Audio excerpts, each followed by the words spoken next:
First of all, I'd like to say it really is an honor for me to be back here in St. Louis, to be with such a wonderful group of people.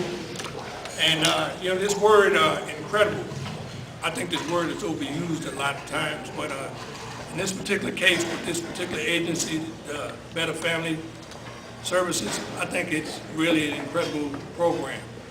Not just here for St. Louis, I think it's a program that needs to spread across the country.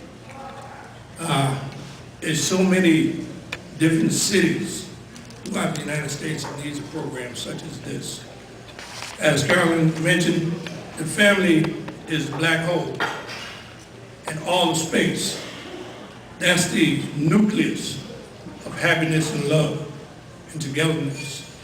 A lot of times today, in modern times, we don't think too much about a family because the media might have set it up to make us all separatists. The son don't talk to the sister don't talk to the mother don't talk to the father don't talk to nobody. That's the way society is raising us right now, through TV, or magazines, or games, even in the educational system. So, for us to come together as a unit, a family unit, is very important. Because that's the only way we're going to resurrect this thing called love. And in our society, that's something that's a dead word, just like dads are dead in the household, missing in action. This program and programs that will come from this program will reinvent this word called love and togetherness and family. I thank you guys for coming out. I would hope that you would invite your friends to come out tomorrow with their kids. I don't know what the requirements are to be in this auditorium tomorrow, but I would hope that they would bend the rules and let as many in that would like to come. I think I have something very powerful for these young kids tomorrow to think about, to challenge them, to challenge their peers, to do their utmost in school, to challenge their parents to be better parents. And we have a lot of times where, as adults, we get so caught up in our everyday deeds until we don't have time to really focus on the things that we need to focus on, which is our kids. That old phrase, our kids is our future, is very true. But seldom do you hear that phrase anymore. It's another thing that strikes me, relative to race relations. And race relations is something that's very dear and passionate to me, that we all have to each one teach one for us to get along.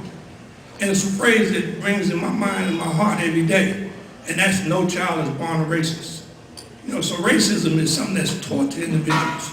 And those individuals that teach racism, they don't have a family atmosphere. They don't have that love. And through this program, we have a way of laying the path for them. Say, hey, that's another road over there. We never took that road. Maybe we should try that road today. And this is why I cling to this program, because, when I came here last year, I've been a lot of places and met a lot of people, but I don't think I've met any one group or organization that was more genuine than this program here. That's right. And when I say genuine, I mean downright. They don't just have a title in the marquee. They practice what they preach. And I think the people from Boston and Washington, when they go back home, I think they're going to carry that message back with them. Because I'm sure that they feel just as warm as I did when I came in my first year last year. So when they called me to ask me would I come back, I said, nah, I'm not coming back, because I never really left. So for me to be here, it's just an honor for me to come back and be here to do something with young kids tomorrow. So as much as the kids might be excited about the program, I cannot express to you the excitement I have running through me right now. And I hope I've said it all. If there's any questions anyone would like to ask me, I'll be more than glad to try and answer them. So that means my job is done.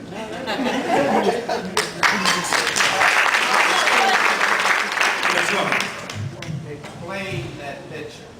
Yes. You knew you were going to get away with Explain the picture. Can we break it down? Well,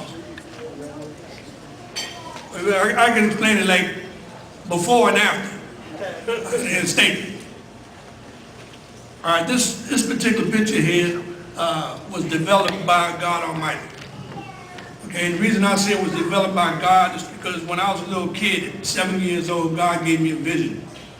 Scared me to death because I didn't know what was going on. You know, one thing to be laying in the bed, it's another thing to see a picture and see you in the picture. And I was in this picture as a little kid. It wasn't as an adult.